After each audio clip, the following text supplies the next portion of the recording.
Welcome back to Better Than a Pill. Today, I'm so excited to have Julie Donnelly on as a guest. And Julie is an international expert and sought after therapist in the treatment of repetitive strain, chronic pain, and sports injuries.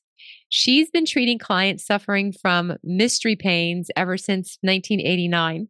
She has worked with world class and Olympic professional athletes, and she's the author of 12 self treatment books and several DVDs. She's also the developer of the Gelstro system for carpal tunnel syndrome, and she's written multiple self treatment books. So I'm so excited to have you on, Julie, and welcome. Thank you. Thank you. And today we're going to be talking about muscles and how they cause many problems. And I love this topic. You guys know that I love this stuff. All kinds of problems: low back pain, plantar fasciitis, headaches, other aches and pains. So we're gonna get started. And Julie, I just want you to tell us a little bit about, you are not a physical therapist. You are not you call yourself a muscular therapist. Right. Yeah. My license is as a massage therapist because you have to have a license to be able to touch people. But I did massage probably for the first year after I graduated from school, and I haven't done massage since. So I haven't done a massage in probably 35 years, 34 years, something like that. Amazing. I know. And so tell us a little bit about how you got into doing your work and a little bit about that. I got into it. I fell into it, literally fell into it, because I was living in Hawaii at the time, and we used to go sailing every Friday night. It was called the Friday night sailboat races, and they were big boats. And that real pretty sail in the front, it's called the spinnaker. Yes. And it's a difficult position anytime, but during a race, it's a really hard position. And so we had gotten into the yacht club and had put the boat, they call it putting it to bed, when you fix it all up and then you're getting off. And when we got off, our spinnaker guy, literally collapsed in the ground, and he was in agony. And so everybody was passing by and nobody knew what to do. So they were just passing him by. And I knelt down and I said, "What can I do to help you?" And he said, "Oh, just rub my back." So I started to rub his back, and I knew nothing. I knew nothing about the body. I knew the Popeye muscle because of Popeye. I knew I didn't call them glutes at the time. And that was about the extent of my knowledge. But I was rubbing his back, and I would go over a bump. And when I went over this bump, he would jump like he was in pain. So I kept my fingers on it simply because I didn't want to lose it, and I didn't know how I found it in the first place. So I kept my fingers on it, trying to figure out, what am I supposed to do with this, because I realized it was causing him pain. And then it just disappeared. Mm. And when that happened, he just went like a sigh of relief. So I thought, well, that's pretty cool. So then I started looking for more bumps, and I'd find another one. He'd jump, I'd hold it, he'd sigh relief. And we kept doing that, and eventually he fell asleep, which was wonderful. So I went into the yacht club, and he comes in and he goes, "Oh, Julie, thank you so much." I says, "What, thank you? I at least get a dinner out of this." And so he did. He bought me dinner. And so every Friday we'd go sailing. We'd get off the boat. He'd lay down on the grass. I'd work on his back, and he'd buy me dinner. And I thought it was a really good deal. That's cute. And I was trying to decide. I was going through some major life changes at that point, and I needed a new way to be able to support myself. And so I was trying to figure out what to do. And then one day, people had started watching me just to see what it was I was doing that was helping Adam. And I said to this woman, I said, "Do you think people would pay for this?" And she says, "Getting them out of pain? Yeah, they'll pay for it." I said, "Oh." I said, "What do you think it is?" She says, "I have no idea." Because I clearly was not doing massage. what we all think of as massage. So she said to me, when you get back to New York, because I was being stationed back in New York again, she says, when you get back to New York, go to a massage school and ask them. So I thought that was the weirdest thing in the world, that there would be a school for massage. But I figured I have to learn it somewhere. All So, right. so when I got back to New York, I looked it up in the Yellow Pages. God bless the Yellow Pages.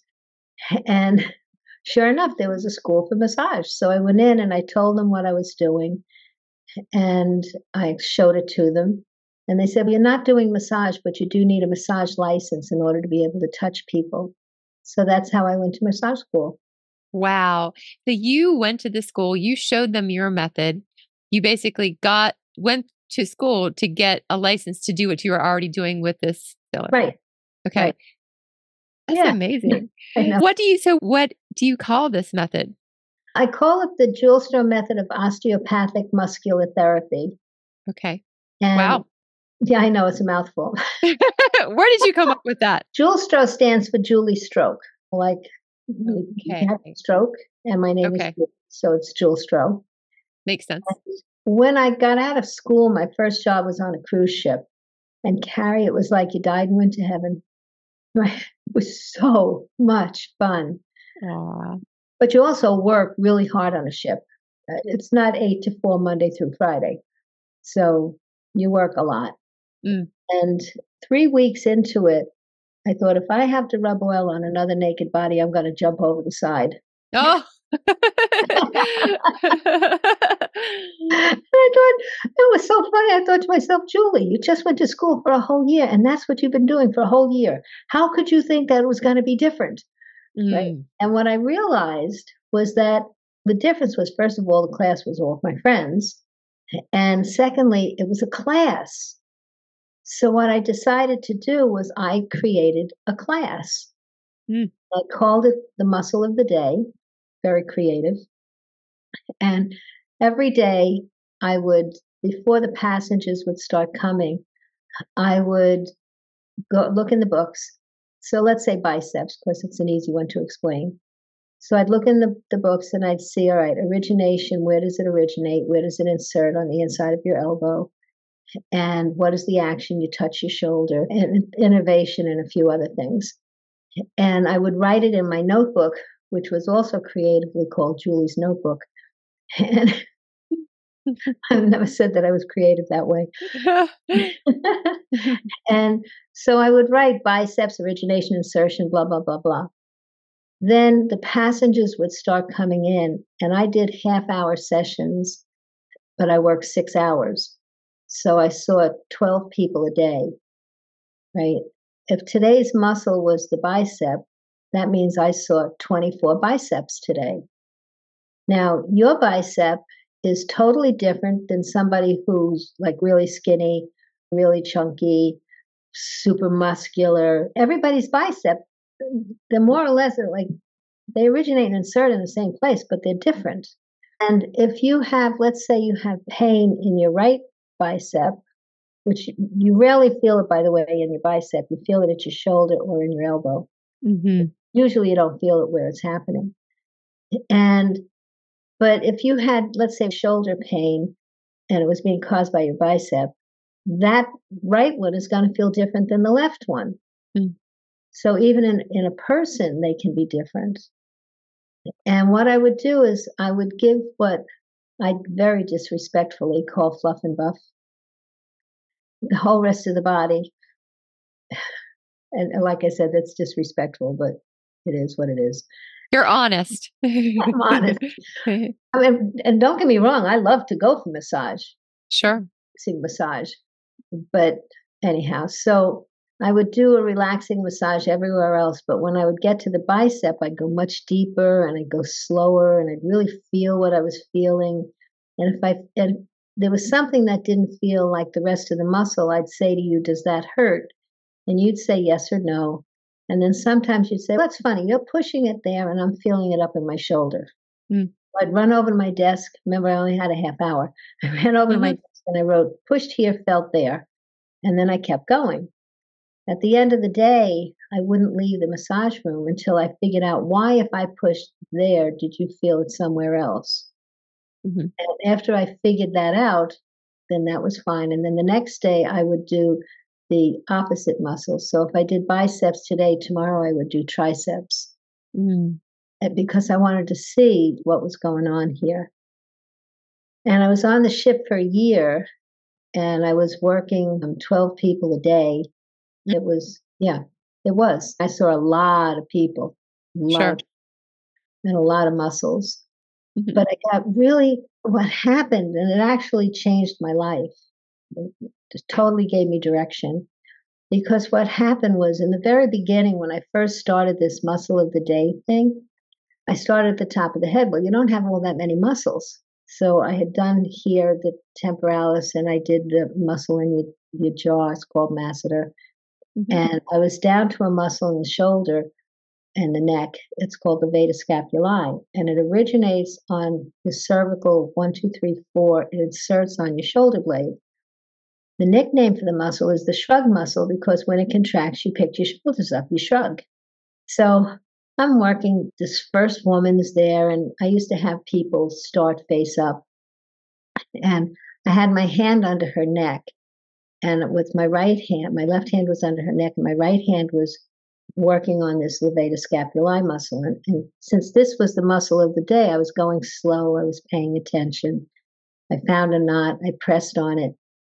And at the exact same moment, Carrie, that I felt that muscle just relax, she yelled out and she went, "Oh my God." And I went, "What?"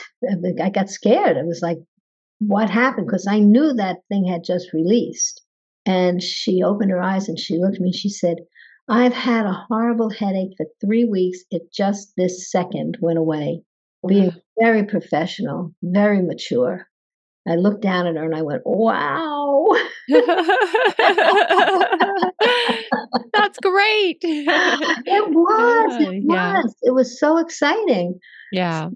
The whole rest of the day, I never had anything that dramatic happen, but I did have people get up and say, "Wow, I can really move my neck now." And I Yeah. put that in my notebook. Anyway, I did that for a year, Yeah.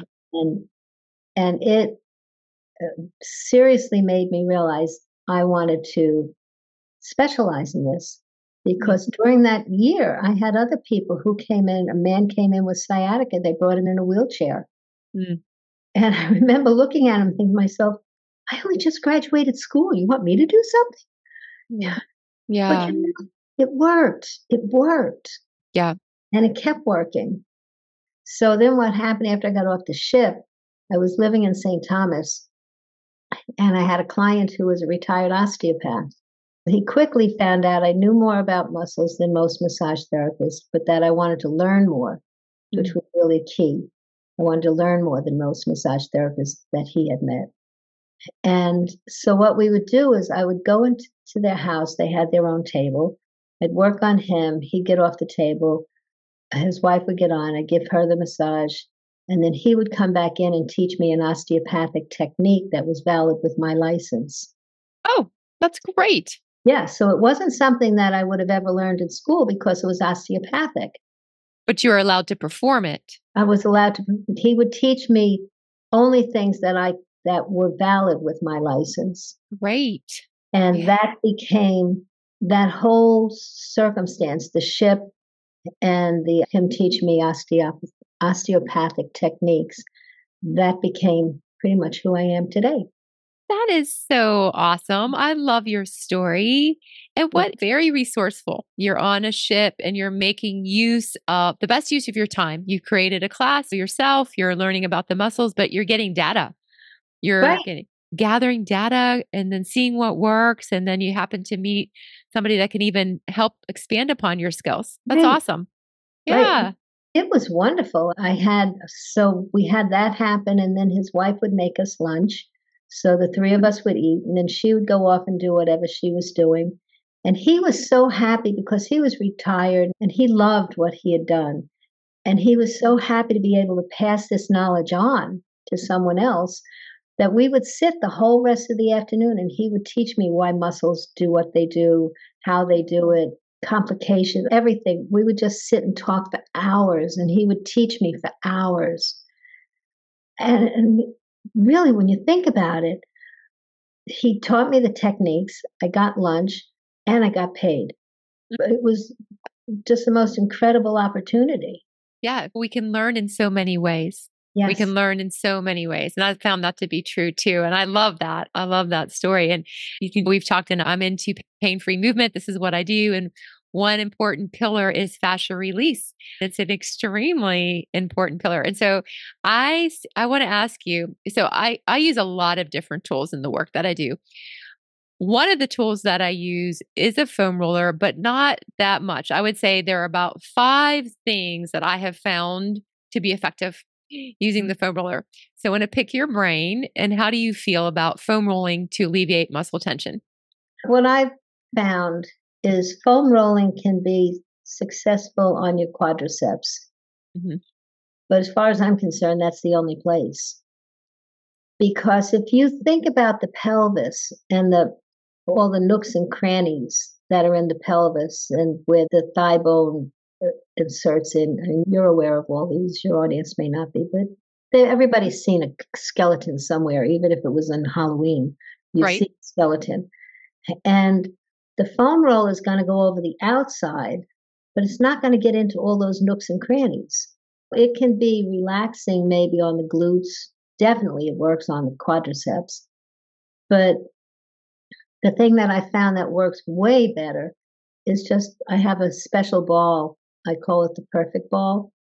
And because to me it's perfect. It's soft on the outside, it's solid in the middle. And I teach people how to use the ball to treat basically their whole body. Yeah. And what I do for the quadriceps is I use just a piece of PVC pipe, 12 inches long, an inch in diameter, and that's it. But I show them don't roll it, just press and slide. You're coming down like this and you go over a bump. That bump is the knot. So then I teach them how to work that knot out so that it eventually releases. Yeah. You know.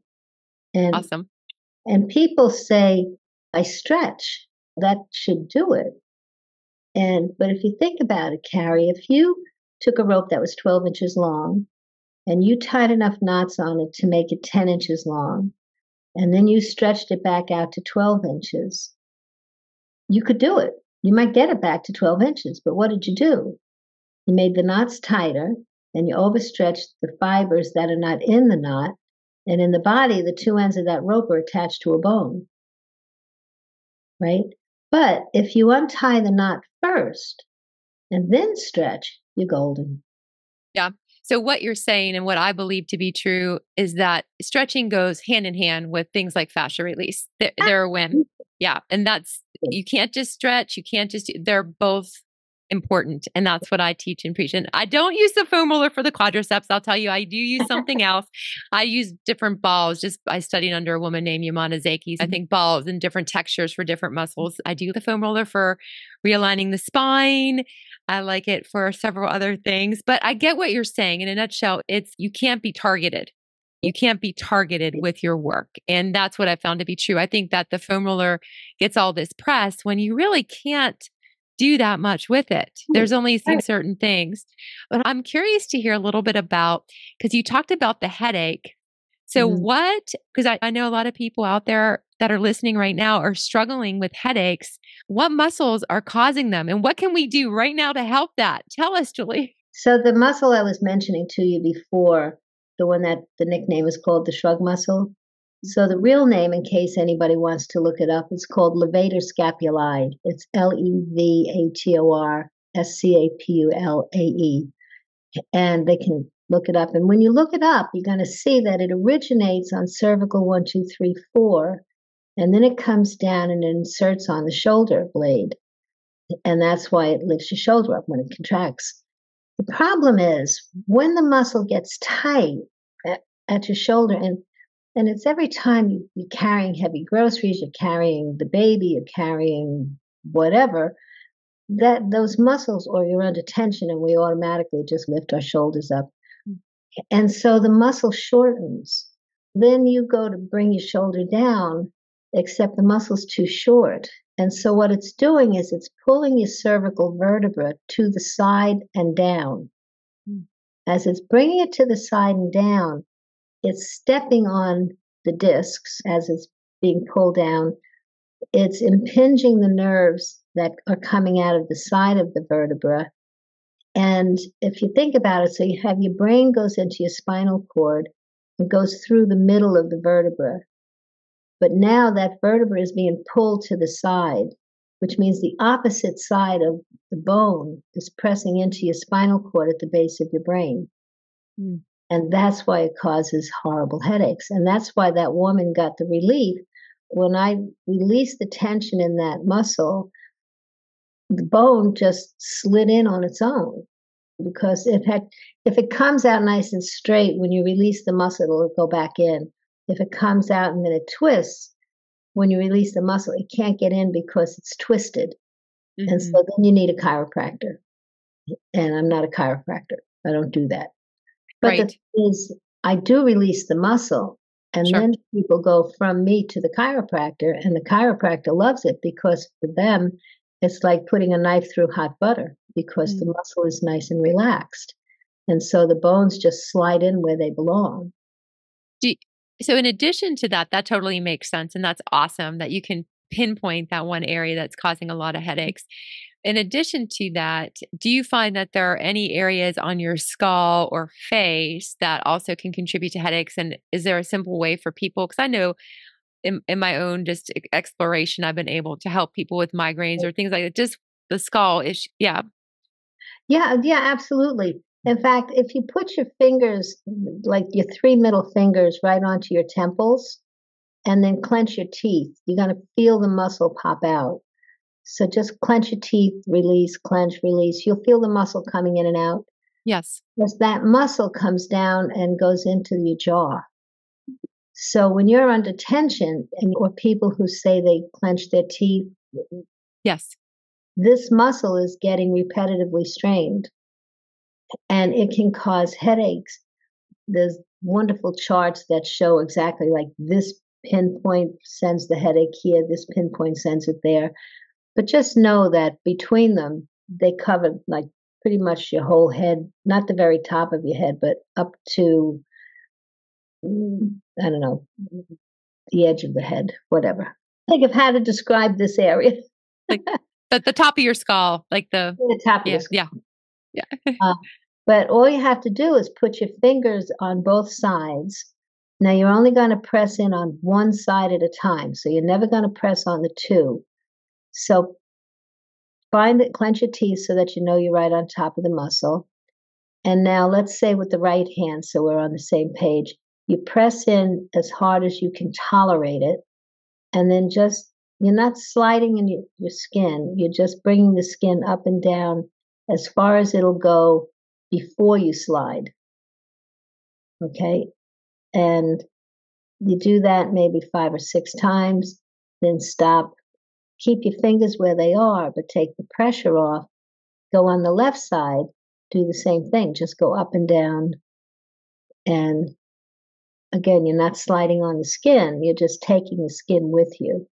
And you're putting pressure in while you're doing that, and also closing your jaw. Relax your jaw, Oh, relax the jaw. Okay. the jaw. All right. And so now, and then you're going to go back and forth. So you got to do the right side again, you do the left side, you go back and forth and back and forth. And then you can take your fingers and just feel around in the whole temple area.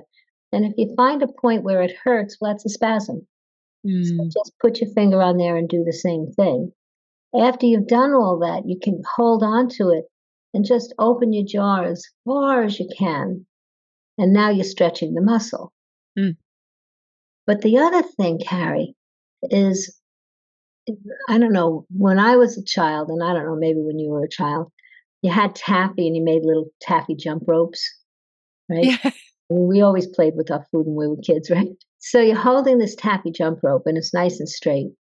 And somebody comes and puts their fingers in the middle and pushes down. Now your taffy jump rope looks like a V. Mm. So the only way to make it straight again is to move your hand, and now it's straight. When you're pressing on the muscle, like I was pressing on Adam's back, or how we were just now pressing on the muscle in the temple, you are stretching it. Mhm. So gently, but you are stretching it. That's awesome. Yeah. That's really awesome. Yeah, thank you for sharing that. And, you know, just before we finish up, this has been great having you on. You've already shared a wealth of knowledge. Tell us about specifically your method, the Joel system for the carpal tunnel. I'm just curious. I'd love to hear about that a little bit. The way that it all came about was I ended up with carpal tunnel, and it took 2 years from the beginning of the first pain to finally being at a point where it closed my therapy practice down. I could not use my left hand. Oh my I goodness. couldn't take my hand from flat on a desk. I couldn't bring my thumb up to 2 o'clock, and I couldn't have picked up a pair of eyeglasses. The pain was excruciating. It was terrible. It would wake me up in the middle of the night crying. The Wow. pain was so bad. And so I had to shut down my therapy practice, and I was going on welfare because somebody had to pay the rent. I'm single, and if I'm not working, nobody's paying the rent. Mm. So welfare was the only option. And what I ended up realizing at the time was welfare is made for people like us because we're not making a career decision to go on welfare.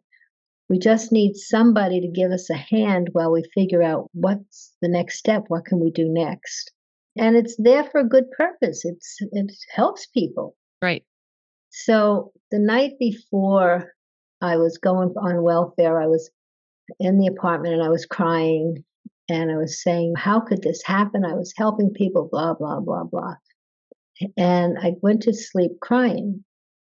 I woke up in the morning with, you know how you wake up and you know you're awake, but nobody knows you're awake. You know you're awake. And my mouth was saying out loud, my mouth was saying, the problem is the muscles that cross over the median nerve. So I knew I said something important, but I said it like a dream. Mm. And so I repeated it. And then I sat up and I went, oh, the problem is the muscles that cross over the median nerve. Now, here I had been a therapist at this point for 9 years. I knew my stuff. I had this carpal tunnel situation going on for 2 years. I had no idea where the median nerve started. I had to get up and go looking in books, find out where does the median nerve start. It starts in the middle of at the very top of your shoulder. And so I looked in these research books that I have about trigger points, and I treated every muscle that crossed over the median nerve. And within an hour, I had no pain. But my hand was numb. It still was numb, but I could work with numb. I can't work with pain. So then I got a little, we'll call it woo. Massage therapist, you're allowed to be woo. Okay, we'll let you. Go ahead. And so I'm holding this research book and I said, I know the answer's in this book and I don't know where it is. And I'd really appreciate it if you'd show me where it is. And Carrie, I opened it up to exactly the right page. I didn't have to turn not even one page. It was right. It's if you had a long drop earring on, a real long drop earring, exactly where it would land on your shoulder, just above your collarbone, that's where it is. Mm.